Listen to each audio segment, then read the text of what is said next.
Hi ಸ್ಪರ್ಧಾರ್ಥಿಗಳೇ, ಇವತ್ತಿನ ಈ video ಕ್ಲಾಸ್ದಲ್ಲಿ ಪೂರ್ವಕ್ಕೆ ಹರಿಯುವ ನದಿಗಳ ಬಗ್ಗೆ ಇಲ್ಲಿವರೆಗೆ ಕೇಳಿರ್ತಕ್ಕಂಥ IAS, KS, FDA, SDA, VO, PDO ಎಲ್ಲ ಥರದ ಸ್ಪರ್ಧಾತ್ಮಕ ಪರೀಕ್ಷೆಗಳಿಗೆ ಇಲ್ಲಿವರೆಗೆ ಕೇಳಿರ್ತಕ್ಕಂಥ ಎಲ್ಲ ಪ್ರಶ್ನೆಗಳನ್ನು ಒಂದೊಂದಾಗಿ ಪೂರ್ವಕ್ಕೆ ಹರಿಯುವ ನದಿಗಳ ಮೇಲೆ ಕೇಳಿರುವ ಪ್ರಶ್ನೆಗಳನ್ನು ನೋಡೋಣ. ಇಲ್ಲಿಯವರೆಗೆ ಬ್ರಹ್ಮಪುತ್ರ, ಸಿಂಧು ಮತ್ತು ಗಂಗಾ ನದಿಗಳ ಮೇಲೆ ಕೇಳಿರುವ ಪ್ರಶ್ನೆಗಳು ಒಂದೊಂದು ವಿಡಿಯೋದಲ್ಲಿ ಸೆಪರೇಟ್ ಆಗಿ ಪ್ರಶ್ನೆಗಳನ್ನು ಹಾಕಿದ್ದೇನೆ. ಅವುಗಳನ್ನು ಕೂಡ ನೋಡ್ಕೊಳ್ಳಿ. ಹೌದಾ? ನೋಡ್ರಿ, ಈ ಪೂರ್ವಕ್ಕೆ ಹರಿಯುವ ನದಿ ವ್ಯವಸ್ಥೆಯ ಮೇಲೆ ಯಾವ ರೀತಿ ಇಲ್ಲಿವರೆಗೆ ಪ್ರಶ್ನೆಗಳನ್ನು ಕೇಳ್ಯಾರ ಒಂದೊಂದಾಗಿ ನೋಡ್ತಾ ಹೋಗೋಣ. ಫಸ್ಟ್ ಪ್ರಶ್ನೆ ನೋಡ್ರಿ, ಅತಿ ವಿಸ್ತಾರವಾದ ಪ್ರದೇಶವನ್ನು ಒಳಗೊಂಡಿರುವ ಭಾರತದ ಪ್ರಾಕೃತಿಕ ವಿಭಾಗ ಯಾವುದು? ಪ್ರಶ್ನೆ ಕೇಳ್ಯಾರಿ. ಆಪ್ಷನ್ ಎ ಹಿಮಾಲಯ ಪರ್ವತಗಳು, ಆಪ್ಷನ್ ಬಿ ಉತ್ತರ ಭಾರತದ ಮೈದಾನದ ಪ್ರದೇಶಗಳು, ಆಪ್ಷನ್ ಸಿ ಪರ್ಯಾಯ ಪ್ರಸ್ಥಭೂಮಿ, ಆಪ್ಷನ್ ಡಿ ಥಾರ್ ಮರುಭೂಮಿ. ಇದಕ್ಕೆ ರೈಟ್ ಆನ್ಸರ್ ಬಂದ್ರಿ ಪರ್ಯಾಯ ಪ್ರಸ್ಥಭೂಮಿ. ಭಾರತದ ಹೃದಯ ಭಾಗ ಎಂದು ಕರೆಸಲ್ಪಡುವ ಪರ್ಯಾಯ ಪ್ರಸ್ಥಭೂಮಿ ಅತಿ ಹೆಚ್ಚಾಗಿ ಎಲ್ಲಕ್ಕಿಂತ ಕರಾವಳಿ ಮೈದಾನ, ಮಹಾ ಹಿಮಾಲಯ, ಹೌದಾ, ಇವು 4 ಪ್ರಾಕೃತಿಕ ವಿಭಾಗಗಳಲ್ಲಿ ಅತಿ ಹೆಚ್ಚಾಗಿ ವಿಸ್ತಾರಗೊಂಡುದು ಯಾವುದಪ್ಪ ಅಂದ್ರ ಪರ್ಯಾಯ ಪ್ರಸ್ಥಭೂಮಿ. ನೆನ್ಪಿರ್ಲಿ. ಎರಡನೇ ಪ್ರಶ್ನೆ ನೋಡ್ರಿ, ಕೆಳಗಿನ ಯಾವ ನದಿಗಳು ನದಿ ಮುಖಜ ಭೂಮಿಗಳನ್ನು ಹೊಂದಿವೆ? KPS ಗ್ರೂಪ್ ಸಿ 2017ರಲ್ಲಿ ಆಗೈತ್ರಿ. ಕೆಳಗಿನ ಯಾವ ನದಿಗಳು ನದಿ ಮುಖಜ ಭೂಮಿಗಳನ್ನು ಹೊಂದಿವೆ? ಆಪ್ಷನ್ ಎ ಕೃಷ್ಣ ಮತ್ತು ಗೋದಾವರಿ, ಆಪ್ಷನ್ ಬಿ ಗೋದಾವರಿ ಮತ್ತು ಮಹಾನದಿ, ಆಪ್ಷನ್ ಸಿ ಕಾವೇರಿ ಮತ್ತು ಮಹಾನದಿ, ಆಪ್ಷನ್ ಡಿ ನರ್ಮದಾ ಮತ್ತು ತಪತಿ. ಇದಕ್ಕೆ ರೈಟ್ ಆನ್ಸರ್ ಬಂದ್ರಿ ನರ್ಮದಾ ಮತ್ತು ತಪತಿ. ಮೂರನೇ ಪ್ರಶ್ನೆ ನೋಡ್ರಿ, ಈ ಕೆಳಗಿನ ಹೇಳಿಕೆಗಳನ್ನು ಪರಿಗಣಿಸಿ KPS ಗ್ರೂಪ್ ಸಿ 2023. ಒಂದೇ ನೋಡ್ರಿ, ಇದು ಅತ್ಯಂತ ಇತ್ತೀಚಿನ ಭೂ ಸ್ವರೂಪ ಭಾಗ. ಎರಡನೇದು, ಇದು ಸಂಪೂರ್ಣವಾಗಿ ಕಣಶಿಲೆಗಳಿಂದ ನಿರ್ಮಿತವಾಗಿದೆ. ಮೂರನೇದು, ಇದು ಅವಶೇಷ ಬೆಟ್ಟಗಳಿಗೆ ಹೆಸರಾಗಿದೆ. ನಾಲ್ಕನೇದು, ಇದು ಭಾರತದ ಅತಿ ವಿಸ್ತಾರವಾದ ಭೂ ಸ್ವರೂಪ ವಿಭಾಗ. ಪರ್ಯಾಯ ಪ್ರಸ್ಥಭೂಮಿಯ ಬಗ್ಗೆ ಈ ಮೇಲಿನ ಯಾವ ಹೇಳಿಕೆಗಳು ಸರಿಯಾಗಿವೆ? ಆಪ್ಷನ್ ಎ 1 ಮತ್ತು 2, ಆಪ್ಷನ್ ಬಿ 2 ಮತ್ತು 3, ಆಪ್ಷನ್ ಸಿ 3 ಮತ್ತು 4, ಆಪ್ಷನ್ ಡಿ 1 ಮತ್ತು 4. ಇದಕ್ಕೆ ರೈಟ್ ಆನ್ಸರ್ ಬಂದ್ರಿ ಆಪ್ಷನ್ ಸಿ 3 ಮತ್ತು 4. ಪರ್ಯಾಯ ಪ್ರಸ್ಥಭೂಮಿಗೆ ಸಂಬಂಧಪಟ್ಟಂಗೆ ಇದು ಅವಶೇಷ ಬೆಟ್ಟಗಳಿಂದ ಹೆಸರಾಗಿದೆ. ಇದು ಭಾರತದ ಅತಿ ವಿಸ್ತಾರವಾದ ಭೂ ಸ್ವರೂಪ ವಿಭಾಗವಾಗಿದೆ. ಮೇಲಿಂದ ಏನ್ರಿ, ಇದು ಅತ್ಯಂತ ಇತ್ತೀಚಿನ ಅಂದ್ರ ಇದು ಒಳ ಹಿಮಾಲಯಗಳ ಬಗ್ಗೆ ಕೇಳ್ಯಾರಿ, ಕಣಶಿಲೆಗಳಿಂದ ಆವೃತವಾಗಿದ್ದು. ಅವು ಹೇಳಿಕೆ ತಪ್ಪಾಗಿದೆ. ನೆಕ್ಸ್ಟ್ ನೋಡ್ರಿ, ನಾಲ್ಕನೇ ಪ್ರಶ್ನೆ, ಹಿರಾಕುಡ್ ಅಣೆಕಟ್ಟನ್ನು ಯಾವ ನದಿಗೆ ಅಡ್ಡಲಾಗಿ ನಿರ್ಮಿಸಲಾಗಿದೆ? PSI 2017ನೇ ಕ್ವಶನ್ ಪೇಪರ್ ಅಲ್ಲಿ ಆಗೈತ್ರಿ. Option A Godavari, option B Krishna, option C Mahanadi, option D Kaveri. Right answer ಬಂದ್ರಿ ಆಪ್ಷನ್ ಸಿ ಮಹಾನದಿ. ಹಿರಾಕುಡ್ ಅಣೆಕಟ್ಟನ್ನು ಮಹಾನದಿಗೆ ಅಡ್ಡಲಾಗಿ ಕಟ್ಟಲಾಗಿದೆ. ಹಲವು ಬಾರಿ ಪ್ರಶ್ನೆ ಆಗೈತ್ರಿ, ಹೌದಾ? ಐದನೇ ಪ್ರಶ್ನೆ ನೋಡ್ರಿ, ಮಹಾನದಿಯ ಉಗಮ ಸ್ಥಾನ ಯಾವುದಂತ ಕೇಳ್ಯಾರಿ? PSI 2014ರಲ್ಲಿ. Option A Nashik, option B Mahabaleshwar, option C Amarkantak, option D Sihawa. ಇದಕ್ಕೆ ರೈಟ್ ಆನ್ಸರ್ ಬಂದ್ರಿ ಆಪ್ಷನ್ ಡಿ ಸಿಹಾವ್. ನೆನ್ಪಿರಲ್ರಿ, ಮಹಾಬಲೇಶ್ವರ ಕೃಷ್ಣಾ ನದಿಯ ಉಗಮ ಸ್ಥಾನ, ಅಮರಕಂಟಕ ನರ್ಮದಾ ನದಿಯ ಉಗಮ ಸ್ಥಾನ, ಸಿಹಾವ ಮಹಾನದಿಯ ಉಗಮ ಸ್ಥಾನವಾಗಿದೆ. ನೆನ್ಪಿರ್ಲಿ. ಆರನೇ ಪ್ರಶ್ನೆ ನೋಡ್ರಿ, ಯಾವ ರೀತಿ ಕೇಳ್ಯಾರ? ಭಾರತದ ಪರ್ಯಾಯ ಪ್ರಸ್ಥಭೂಮಿಯು ಈ ಕೆಳಕಂಡ ಯಾವ ನದಿಯು ಪೂರ್ವಾಭಿಮುಖವಾಗಿ ಹರಿಯುವ ನದಿಗಳಲ್ಲಿ ಒಂದಾಗಿದ್ದು ಸೀಳು ಕಣಿವೆಯನ್ನು ಹೊಂದಿದೆ? IAS 2017. Option A Mahanadi, option B Godavari, option C Krishna, option D ಯಾವುದು ಅಲ್ಲ. ಇದಕ್ಕೆ ರೈಟ್ ಆನ್ಸರ್ ಬಂದ್ರಿ ಯಾವುದು ಅಲ್ಲ. ಇವೆಲ್ಲ ಏನಾದವ್ರಪ್ಪ ಅಂದ್ರ ಸೀಳು ಕಣಿವೆಯನ್ನು ಹೊಂದಿಲ್ಲ. ಹೌದ್ರಿ. ನೆಕ್ಸ್ಟ್ 7ನೇ ಪ್ರಶ್ನೆ ನೋಡ್ರಿ. ಈ ಕೆಳಗಿನ ಮಾಹಿತಿಯನ್ನು ಪರಿಗಣಿಸಿ IAS 2024ನೇ ಕ್ವಶನ್ ಪೇಪರ್ ಅಲ್ಲಿ ಆಗೈತ್ರಿ. ಒಂದ್ ಕಡೆ ಕ್ರಮ ಸಂಖ್ಯೆ, ಇನ್ನೊಂದ್ ಕಡೆ ಜಲಪಾತ, ಇನ್ನೊಂದ್ ಕಡೆ ಪ್ರದೇಶ, ಇನ್ನೊಂದ್ ಕಡೆ ನದಿಗಳನ್ನ ಕೊಟ್ಟಾರಿ. ಹೌದಾ. ಈ ಯಾವ ಸರಿಯಾಗಿ ಹೊಂದಿಕೆಯಾಗಿವೆ ಅಂತ ಕೇಳ್ಯಾರಿ. ನೋಡ್ರಿ, ಒಂದನೇದು ದುವಂದಾರ ಮಾಳ್ವ ನರ್ಮದಾ, ಎರಡನೇದು ಹುಂಡ್ರು ಛೋಟಾ ನಾಗ್ಪುರ್ ಸುವರ್ಣರೇಖಾ, ಮೂರನೇದು ಗೇರುಸೊಪ್ಪು ಪಶ್ಚಿಮ ಘಟ್ಟಗಳು ನೇತ್ರಾವತಿ. ಇದರಲ್ಲಿ ಒಂದು ಮಾತ್ರ ಏನಾಗಿದ್ರಿ ಸರಿಯಾಗಿದೆ, ಇನ್ನೆರಡು ತಪ್ಪಾಗಿವೆ. 8ನೇ ಪ್ರಶ್ನೆ ನೋಡ್ರಿ. ಈ ಕೆಳಗಿನ ನದಿಗಳನ್ನು ಪರಿಗಣಿಸಿ IAS 2021 ಒಂದನೇದು ಬ್ರಾಹ್ಮಣಿ, ಎರಡನೇದು ನಾಗವಳಿ, ಮೂರನೇದು ಸುವರ್ಣರೇಖಾ, ನಾಲ್ಕನೇದು ವಂಶಧಾರ. ಮೇಲಿನಗಳಲ್ಲಿ ಪೂರ್ವ ಘಟ್ಟಗಳಲ್ಲಿ ಉಗಮ ಹೊಂದಿರುವ ನದಿಗಳು 2 ಮತ್ತು 4 ಮಾತ್ರ ರೀ. ನಾಗವಳಿ ಮತ್ತು ವಂಶಧಾರ ಇವು ಏನಪ್ಪಾ ಅಂದ್ರೆ ಪೂರ್ವ ಘಟ್ಟಗಳಲ್ಲಿ ಮಾತ್ರ ಉಗಮವನ್ನ ಹೊಂದಿವೆ. 9ನೇ ಪ್ರಶ್ನೆ ನೋಡ್ರಿ. ಉತ್ಕಲ್ ಮೈದಾನವು ಯಾವ 2 ನದಿಗಳ ಮಧ್ಯದಲ್ಲಿ ಕಂಡು ಬರುತ್ತದೆ? KPS ಗ್ರೂಪ್ ಸಿ 2023 ಪ್ರಶ್ನೆ ಪತ್ರಿಕೆಯಲ್ಲಿ ಆಗೈತಿ. ಆಪ್ಷನ್ ಎ ಗಂಗಾ ನದಿ ಮತ್ತು ಸಿಂಧು ನದಿ, ಆಪ್ಷನ್ ಬಿ ಸುವರ್ಣರೇಖಾ ನದಿ ಮತ್ತು ಗಂಗಾ ನದಿ, ಆಪ್ಷನ್ ಸಿ ಸುವರ್ಣರೇಖಾ ನದಿ ಮತ್ತು ಋಷಿಕುಲ್ಯ ನದಿ, ಆಪ್ಷನ್ ಡಿ ಕಾವೇರಿ ನದಿ ಹಾಗೂ ಋಷಿಕುಲ್ಯ ನದಿ. ಇದಕ್ಕೆ ರೈಟ್ ಆನ್ಸರ್ ಬಂದ್ರಿ ಆಪ್ಷನ್ ಸಿ ಸುವರ್ಣರೇಖಾ ನದಿ ಮತ್ತು ಋಷಿಕಲ್ಯ ನದಿ. ನೆನಪಿರ್ಲಿ, ಉತ್ಕಲ ಮೈದಾನವು ಸುವರ್ಣರೇಖಾ ನದಿ ಮತ್ತು ಋಷಿಕಲ್ಯ ನದಿ ಮಧ್ಯಗಳಲ್ಲಿ ಕಂಡು ಬರುತ್ತದೆ. ಹೌದ್ರಿ. ನೆಕ್ಸ್ಟ್ 10ನೇ ಪ್ರಶ್ನೆ ನೋಡ್ರಿ. ಕೆಳಗೆ ಕೊಟ್ಟಿರುವ ನಗರಗಳು ಯಾವ ನದಿಯ ದಡದ ಮೇಲೆ ನೆಲೆಯಾಗಿವೆ ಎಂದು ಹೊಂದಿಸಿ ಬರೆಯಿರಿ. PSI 2015 ಕ್ವಶನ್ ಪೇಪರ್ ಅಲ್ಲಿ ಆಗೈತ್ರಿ. ಒಂದ್ ಸೈಡ್ ನಗರಗಳು, ಇನ್ನೊಂದ್ ಸೈಡ್ ನದಿ ಕೊಟ್ಟಾರಿ. ವಾರಣಾಸಿ, ನಾಸಿಕ, ಕಟಕ, ದೆಹಲಿ, ಗೋದಾವರಿ, ಯಮುನಾ, ಗಂಗಾ, ಮಹಾನದಿ. ಇಲ್ಲಿ ಆಪ್ಷನ್ಗಳು ಕೊಟ್ಟರೆ ಇದಕ್ಕೆ ರೈಟ್ ಆನ್ಸರ್ ಬಂದ್ರಿ ಆಪ್ಷನ್ ಬಿ ವಾರಣಾಸಿ ಗಂಗಾ ನದಿ ರೀ, ನಾಸಿಕ ಗೋದಾವರಿ ರೀ, ಕಟಕ ಮಹಾನದಿ, ದೆಹಲಿ ಯಮುನಾ. ನೆನಪಿರ್ಲಿ, ಯಾವ್ಯಾವ ಪ್ರಮುಖ ನಗರಗಳಾಗಿರ್ತಾವಲ್ಲ ಅವು ಯಾವ್ಯಾವ ನದಿಯ ದಡದ ಮೇಲೆ ಇದೆ ಅಂತ ಪ್ರಶ್ನೆಗಳನ್ನು ಕೇಳ್ತಾರ. ಬೆಂಗಳೂರು ನಗರ್ ಋಷಭನಾಥ ನದಿ. ಹೌದಾ. ಈಗ ದೆಹಲಿ ಮತ್ತು ಮಧುರಾ, ಆಗ್ರಾ ಇವೆಲ್ಲ ಯಮುನಾ ನದಿಯ ಮೇಲೆ ಬರ್ತಕ್ಕಂಥವು. ಮತ್ತೆ ವಾರಣಾಸಿ, ಹರಿದ್ವಾರ, ಪಾಟ್ನಾ ಇವೆಲ್ಲ ಎಲ್ಲಪ್ಪ ಅಂದ್ರ ಗಂಗಾ ನದಿಯ ದಡದ ಮೇಲೆ ಬರ್ತಕ್ಕಂಥವು. ಹೌದಾ. ಇವೆಲ್ಲ ನೆನಪಿರ್ಬೇಕಾಗ್ತದೆ. ನೆಕ್ಸ್ಟ್ 11ನೇ ಪ್ರಶ್ನೆ ನೋಡ್ರಿ. ಗೋದಾವರಿಯ ನದಿಯ ಉಗಮ ಸ್ಥಾನ ಯಾವುದು? ಜೇಲರ PSI 2017 ಕ್ವಶನ್ ಪೇಪರ್ ಅಲ್ಲಿ ಆಗೈತ್ರಿ. ಗೋದಾವರಿ ನದಿಯ ಉಗಮ ಸ್ಥಾನ ಯಾವುದು? Option A Pune, option B Nashik, option C Mahabaleshwar, option D Multai. ಇದಕ್ಕೆ ರೈಟ್ ಆನ್ಸರ್ ಬಂದ್ರಿ ಆಪ್ಷನ್ ಸಿ ಮಹಾಬಲೇಶ್ವರ. ನೋಡ್ರಿ ಯಾವ್ದಾಗ್ತದೆ ಮುಲ್ತಾಯಿ. ಹೌದಾ. 12ನೇ ಪ್ರಶ್ನೆ ನೋಡ್ರಿ.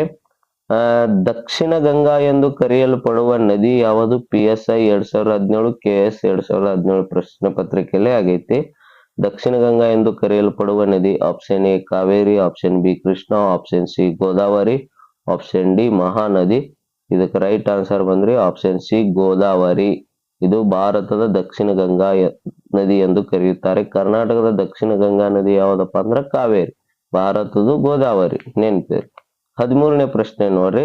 ಭಾರತದ ಅತಿ ಉದ್ದದ ನದಿಗಳಲ್ಲಿ ಗೋದಾವರಿಯ ನದಿಯ ಸ್ಥಾನ ಯಾವುದು? PC 2014 ಆಗೈತ್ರಿ. ಭಾರತದ ಅತಿ ಉದ್ದದ ನದಿಗಳಲ್ಲಿ ಗೋದಾವರಿ ನದಿಯ ಸ್ಥಾನ ಯಾವುದು ಅಂತ ಕೇಳ್ಯಾರ. ಆಪ್ಷನ್ ಎ 4ನೇ, ಆಪ್ಷನ್ ಬಿ 3ನೇ, ಆಪ್ಷನ್ ಸಿ 2ನೇ, ಆಪ್ಷನ್ ಡಿ 1ನೇ. ಇದಕ್ಕೆ ರೈಟ್ ಆನ್ಸರ್ ಬಂದ್ರಿ ಆಪ್ಷನ್ ಸಿ 2ನೇ ಸ್ಥಾನದಲ್ಲಿದೆ. ಮೊದಲನೇ ಸ್ಥಾನ ಯಾವ್ದಪ್ಪ ಅಂದ್ರ ಗಂಗಾ ನದಿ, 2ನೇ ಸ್ಥಾನದಲ್ಲಿ ಗೋದಾವರಿ ನದಿ. ನೆನಪಿರಿ. 14ನೇ ಪ್ರಶ್ನೆ ನೋಡ್ರಿ. ಪರ್ಯಾಯ ದ್ವೀಪ ಭಾರತದ ಅತಿ ಉದ್ದದ ನದಿ ಯಾವುದು?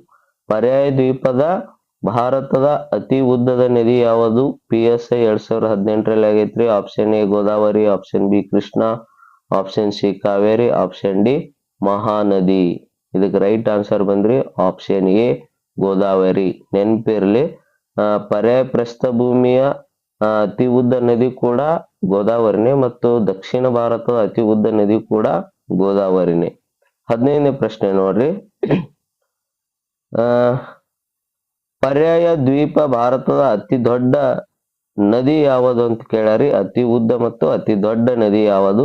Option A Narmada, option B Godavari, option C Krishna, option D Kaveri. ಇದು ರೈಟ್ ಆನ್ಸರ್ ಬಂದ್ರೆ ಆಪ್ಷನ್ ಬಿ ಗೋದಾವರಿ. ನೆನಪಿರ್ಲಿ, ಸೇಮ್ ಕ್ವಶನ್. 16ನೇ ಪ್ರಶ್ನೆ ನೋಡ್ರಿ. ನದಿಯೊಂದರ ಈ ಕೆಳಗಿನ ಗುಣಲಕ್ಷಣಗಳನ್ನು ಗುರುತಿಸಿ. PSI 2017. ಒಂದನೇದು, ಇದು ಕಾಂಚನ ಜುಂಗಾ ಹತ್ತಿರ ಉಗಮವಾಗುತ್ತದೆ. ಎರಡನೇದು, ಈ ನದಿಯು ಸಿಕ್ಕಿಂ ಮತ್ತು ಪಶ್ಚಿಮ ಬಂಗಾಳದ ಮೂಲಕ ಹರಿಯುತ್ತದೆ.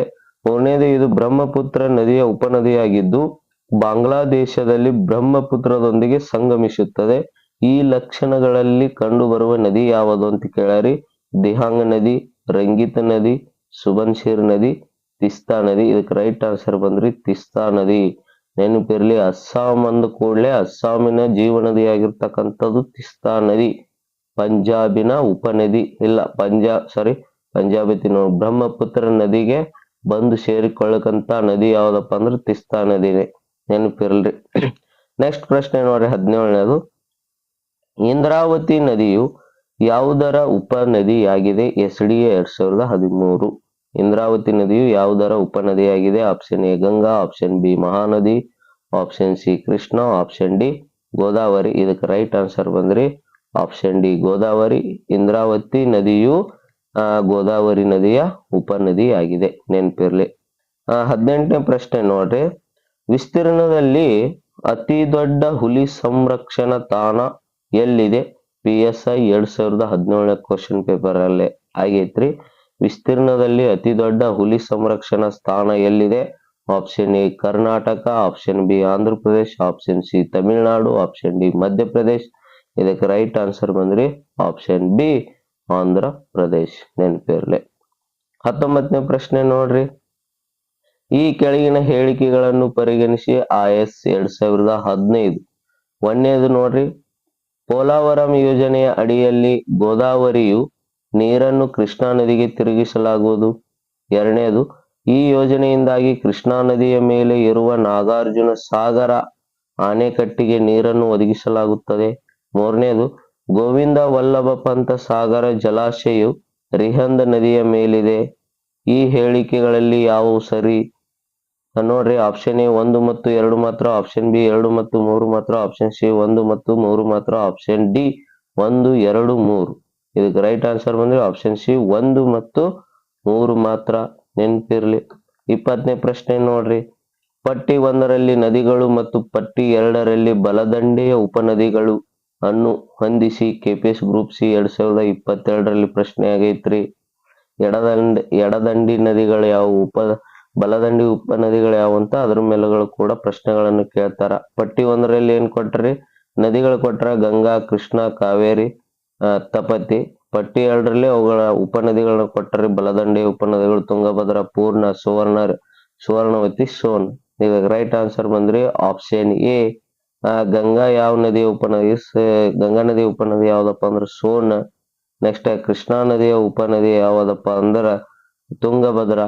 ಕಾವೇರಿ ನದಿಯ ಉಪನದಿ ಯಾವ್ದಪ್ಪ ಅಂದ್ರೆ ಸುವರ್ಣವತಿ. ತಾಪಿ ನದಿಯ ಉಪನದಿ ಯಾವ್ದಪ್ಪ ಅಂದ್ರೆ ಪೂರ್ಣ. ಎಲ್ಲ ನೆನಪಿರ್ಬೇಕು, ಇವು ಬಲದಂಡಿಯ ಉಪನದಿಗಳು. ಹೌದಾ? 21ನೇ ಪ್ರಶ್ನೆ ನೋಡ್ರಿ. ಕೃಷ್ಣಾ ನದಿಯ ಉಗಮ ಸ್ಥಾನ. KPS ಗ್ರೂಪ್ ಸಿ 2024 ನಿಮ್ಗೆಲ್ಲರಿಗೂ ಗೊತ್ತಿದೆ. Option A Talakaveri, option B Trimbak, option C Mahabaleshwar, option D ಮೇಲಿನ ಯಾವುದೂ ಅಲ್ಲ. ಇದಕ್ಕೆ ರೈಟ್ ಆನ್ಸರ್ ಬಂದ್ರಿ ಆಪ್ಷನ್ ಸಿ ಮಹಾಬಲೇಶ್ವರ. ಕೃಷ್ಣಾ ನದಿ ಕರ್ನಾಟಕದಲ್ಲಿ ಹರಿತಕ್ಕಂಥದ್ದು. ಕೃಷ್ಣಾ ನದಿಗೆ ಆಲ್ಮಟ್ಟೆ ಡ್ಯಾಮ್ ಇದೆ, ಲಾಲ್ ಬಹದ್ದೂರ್ ಶಾಸ್ತ್ರಿ ಅಣೆಕಟ್ಟು. ಹೌದಾ? ನೆನ್ಪಿರ್ತದೆ. ನೆಕ್ಸ್ಟ್ 22ನೇ ಪ್ರಶ್ನೆ ನೋಡ್ರಿ. ತುಂಗಭದ್ರಾ ನದಿಯು ಯಾವ ನದಿಯ ಉಪನದಿಯಾಗಿದೆ? PSI 2020. ತುಂಗಭದ್ರಾ ನದಿ ಯಾವ ನದಿಯ ಉಪನದಿಯಾಗಿದೆ? Option A Godavari, option B Mahanadi, option C Krishna, option D Kaveri. ಇದಕ್ಕೆ ರೈಟ್ ಆನ್ಸರ್ ಬಂದ್ರಿ ಆಪ್ಷನ್ ಸಿ ಕೃಷ್ಣ.